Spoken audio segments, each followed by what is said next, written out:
Labas vakaras, laba diena, tiksliau šiandien čia Marijampolės futbolo arena ir BTV eteryje top lygos rungtynės startavo. Svečių Gargždų Banga galbūt po šios atakos. Čia Aronas Olubogi bando smūgiuoti ir kamuolį gali nuveikti prie standartinės situacijos. Lukas pasiunčia kamuolį Kaušiniui. Kaušinis, daug klaidinamų jo judesių.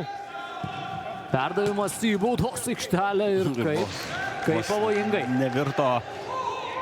Perdavimas Olubogi. Greityje Olubogi, čia jau yra jo žaidimas, Olubogos smūgis ir Lukas Paukštė. Gelbėja komanda. Ataka Olubogi, taisosi kamuolį ant kairės kojos ir čia baudos aikštelėje griaunamas yra Ignas Venskus. Rungtynių galėjo būti vis tik tai tą koją, kurią norėjo stabdyti kamuolį. Venskus, kontaktas buvo ir tai yra 11 metrų baudinys. Olubogi įsibėgėja ir deda kamuolį į kitą pusę, neiššoka Lukas Paukštė.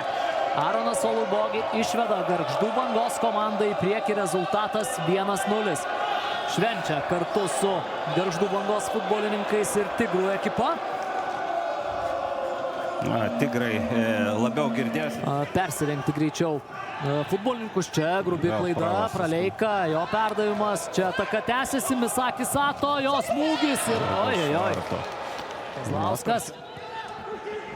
Armanavičiui, šis baudos aikštelėje sugeba išsaugoti kamuolį ir Kaderas.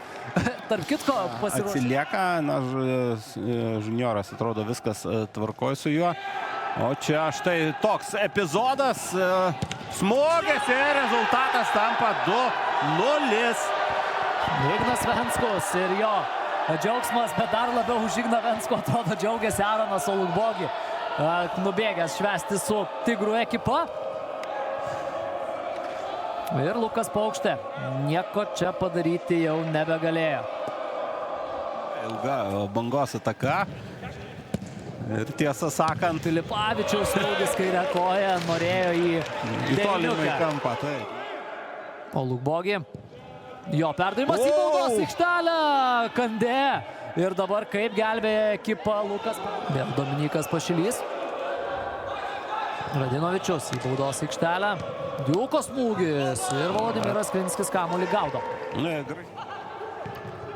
Bangą reikia turbūt pasveikinti ir pagirti.